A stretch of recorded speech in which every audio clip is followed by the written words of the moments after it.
আচ্ছা, বিশ্বভারতীর এক স্টুডেন্ট ক্লাস 10-এর একটা অঙ্ক পাঠিয়েছে।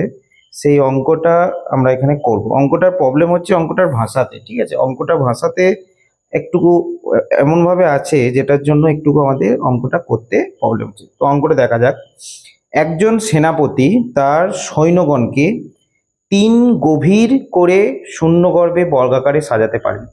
যদি সৈন্য সংখ্যা 800 জন বেশি হয় তবে সামনের সারিতে পূর্বের সংখ্যা সমান রেখে সকলকে 4 গভীর করে সাজাতে পারতেন।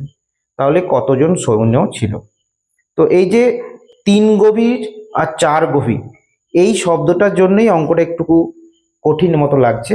তো বাকি জিনিসটা ঠিক আছে, তো ওই অঙ্কটাই করব। অর্থাৎ এখানে একজন সেনাপতি আছে যে তার সৈন্যগুলোকে সাজাচ্ছে এইভাবে। এবারে এখানে বোঝার দরকার যে 3টে সারি মানে অ্যাকচুয়ালি 4টে লাইনে সাজানো হয়েছে। মানে 3 গভীর মানে প্রথম বার সাজানো হয়েছে, দেন এরকম, তারপরে এরকম, তারপরে এরকম। তার জন্য একটা স্তর, দুটো স্তর, 3টে স্তর হয়েছে। অর্থাৎ 3 গভীর হয়েছে। যখন 4 গভীর হয়েছে তখন একটা, দুটো, 3টে, 4টে হয়েছে। তো ধরে নেওয়া যাক যে এই যে ফার্স্ট সারিতে বর্গাকারে যে সাজিয়ে এখানে মনে করো এক্স জন সৈন্যকে সাজানো হয়েছিল। তো পরের সারিতে কি হয়েছে না, এর থেকে এই দিকে একজন কম আর এই দিকে একজন কম, তার মানে এখানে x-2 জন আছে সৈন্য একটা লাইনে। পরেরটাতে আছে কি, এখানে এক কম, এখানে কম, x-4, আর তারপরেরটা আছে x-6। এবার এখানে যদি আমি টোটাল সৈন্য সংখ্যা বের করতে চাই হিসাব করে, তাহলে এই যে বড় আমাদের বর্গাকার ক্ষেত্রটা আছে সেইটা কতগুলো আছে, এক্স স্কোয়ার জন আছে।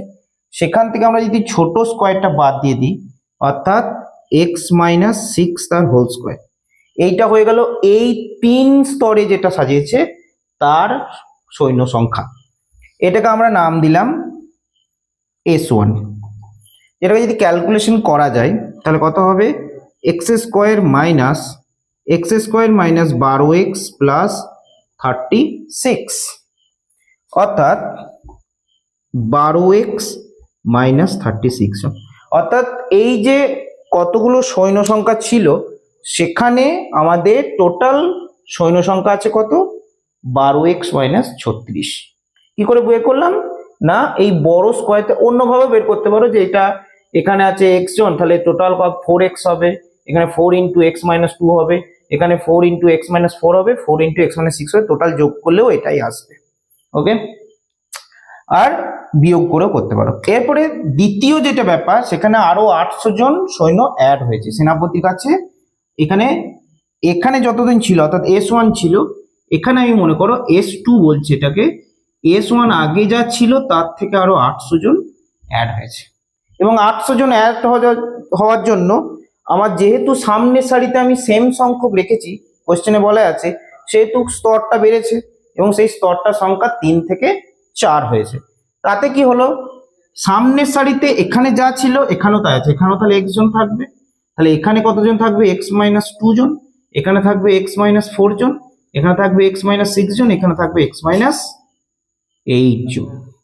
তাহলে এই যে 4টে স্তরে সাজানো, এখানে সৈন্য সংখ্যা কত হয়ে যাবে, S2 = x²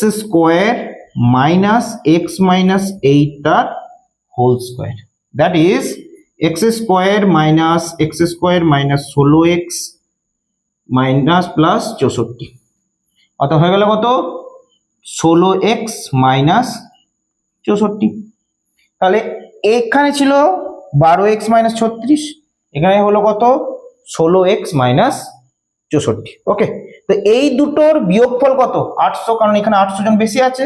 তাহলে আমি যদি এবারে ক্যালকুলেশন করি, S2 - S1 = কত, 800। তাহলে কত হবে, 16x - 64 - 12x - 36, this is equals to 800।